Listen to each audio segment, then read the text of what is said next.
the people who are listening to this, we've asked Colin to come online to our podcast because basically we don't want to ask for spoilers because I'm a fan of this film and I don't want to know anything about the movie until I'm sat in the cinema. Really, that would be nice. But yeah, so I figured we'd ask a few questions that don't relate to giving up things in the film. So that's what the questions are going to be about. The first one, Colin. Hello. Yeah. How does it feel to be directing one of the most anticipated movies of the last decade? Well, you said that, not me. I try not to think about it that way. I think it's important to make a movie for the fans, but I also have to remember that there's a lot of people who just couldn't care less and need me to make a solid case for why the hell there's a Jurassic Park 4 in the first place. And I want to make a movie for them too. And so that's the question that we've been asking ourselves from the beginning, which is, why is this movie? How can we move the story forward without losing what people love about this thing when it works? And there's kids now who don't have the same history with it as you or I do. And for us, to a certain extent, I feel like it's about recapturing a feeling that you had when you were a kid in 1993. And for them, I'm trying to create that feeling that they're going to want to recapture 20, 30 years from now when they're adults with jobs and they're missing the way the movies used to feel. So that's a big responsibility. And I feel like all I can do is make something that's honest and, put a little bit of my soul into it. And I think that happens naturally because, believe it or not, this is not a paycheck gig for me, and it's not the movie that I'm making so I can make the movies that I really want to make. I actually want to make a kick-ass Jurassic Park movie. That's probably the best answer I've ever wanted to hear. That's what we want to hear. Yeah. So I'm going to ask a question too. Are you having fun with Jurassic Park 4? Writing the script, things like that. I mean, is there any sort of cool things that you sort of had thought of in the past when you was watching the films, like, oh, that'd be cool to see in a movie? And have you sort of, put anything into it that you thought in the past that'd be cool? Yeah, I mean, I have fun most of the time. Derek and I have been writing for a while, and you do a draft and you do draft after draft and you're trying to make every piece fit. And sometimes it's hard for that not to feel like work. Have any of you guys written a screenplay before?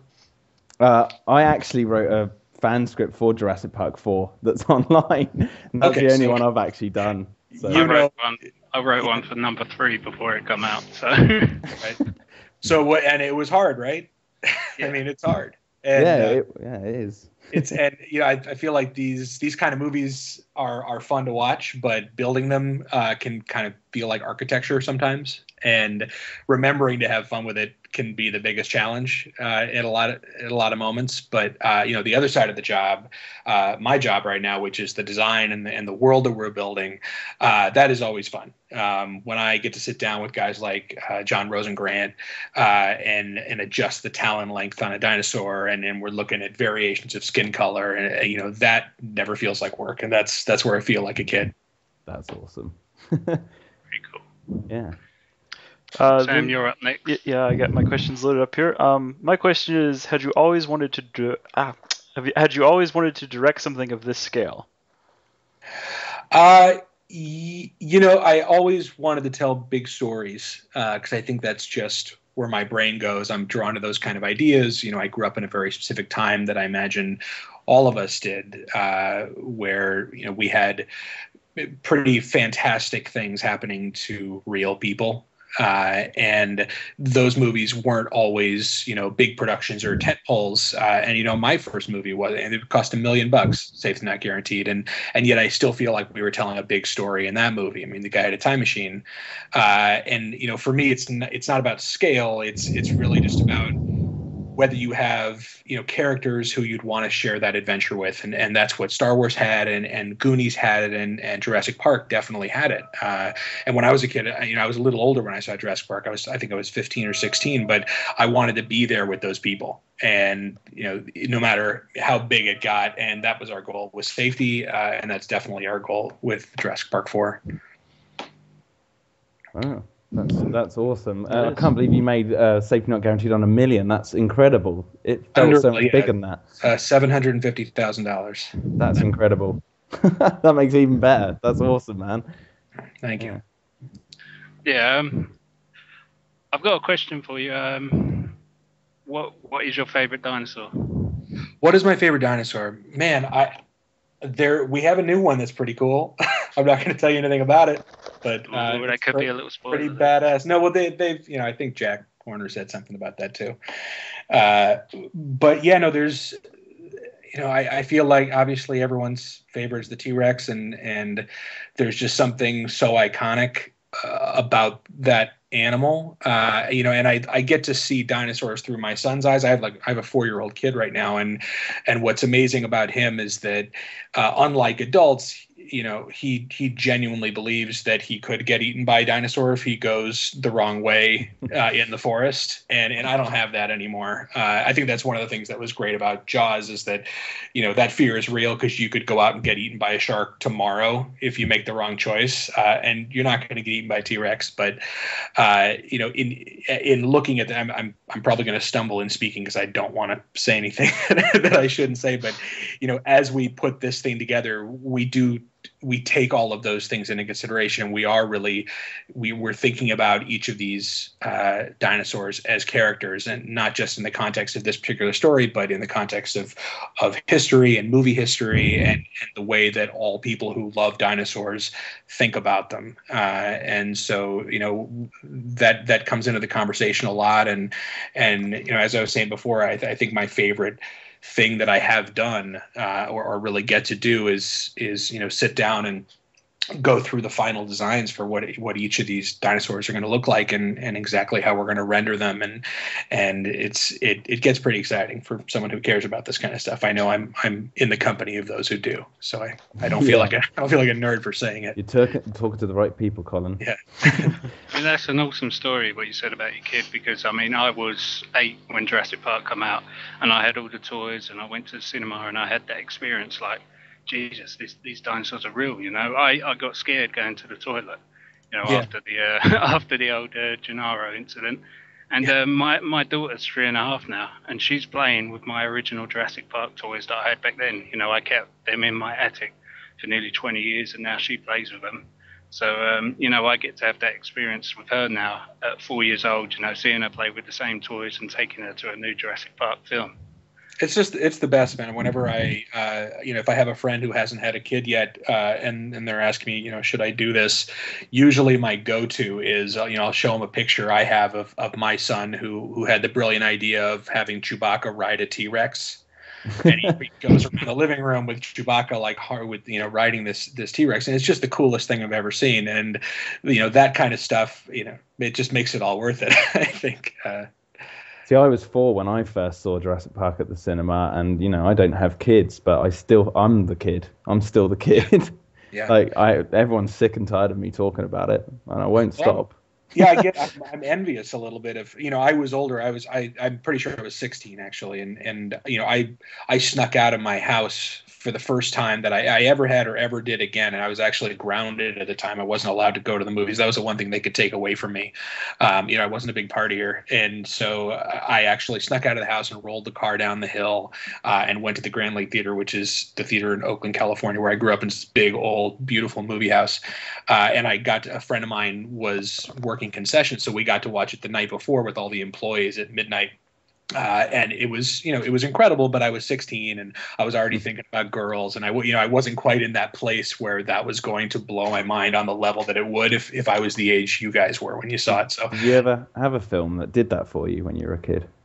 Yeah, I think Back to the Future was the one because I was 9 when I saw Back to the Future, and I was already deep into Star Wars at that point, but I was.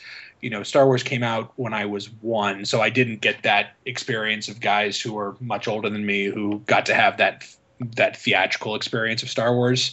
I think Jedi I saw in the theater when I was 6, so that was really my one big Star Wars theatrical experience. But Back to the Future was crucial and important, and not just that it was an amazing movie, but it was the first time that I really started to think about, they actually can just make anything up and they can create their own rules and then break those rules. And it just, it kind of freaked me out. It still does. There's some like real big geek news come to light for me with Back to the Future recently that I'm still learning things about that film years later. I won't go into it, but there's a theory that when Doc Brown sends the Marty back to the past and then he gets back to the future and sees himself go back, the Doc's sending Marty back to kill himself. And I'm not even going to go into it, but that'll be one you have to look up, man. That's hardcore. It is. I get to, obviously I get to spend a lot of time with Frank Marshall and Rick Carter and a lot of these guys who were around during that era. And one thing that amazes me about them is I really don't know if they understand the way we understand how those movies affected all of us. They were there and they were making them, and a lot of that stuff, they thought it was good, but they didn't realize that for some people, especially when you get to things like Star Wars, for some people it was going to be a borderline religion. Yeah. And even friends that I have that are old, I'm 36 and I have a neighbor across the street from me who's 50. And I tried to explain to him when I heard that they were making a new Star Wars movie, like how important that was to me and to everyone that I grew up with. And he just looked at me like I was crazy. Like, I think there's a bit of a generational gap where there was a time when we started to care about this stuff in a different way than they used to. And it's interesting to me that gap exists. It never went away, but it started at some point. Yeah. I think Sam in the US. Yes. Yeah, I think you should ask the last question. I think you should, because you're the one that got us this interview, and this is the best question. It's true. No, you take it away. Take it away. Okay. If Jurassic Park were real, if the park were real, and you work there, what job would you like to have, Colin? What job would I want to have? Well, I first of all, I'm confirming nothing in case that's a trick question. No, it's not. Okay, good. Genuine. We want to know what you'd do. I would want to be the guy whoever the guy is that gets to see people's faces when they see a dinosaur for the first time. I don't know if he's a tour guide or I just don't think that would ever get old. And I guess in some ways that's kind of the job I have now. So this is as close as I'm ever going to get. But that would be the best moment. That's awesome. That's totally not what I thought you were going to say. Do you think I was going to say? I thought you were going to say you wanted to be the chaotician. Oh, that's good. Well, let's go around table here. How about you? So would that be your choice? Yeah, I'd be Malcolm. Okay. So you mean specifically the context of the movie, not a theoretical. I'd be the guy saying this should only be in a movie and not be real. Okay. Yeah. Okay. Fair enough. How about you guys? Go ahead, Sam. You go ahead. You can go ahead, Sam.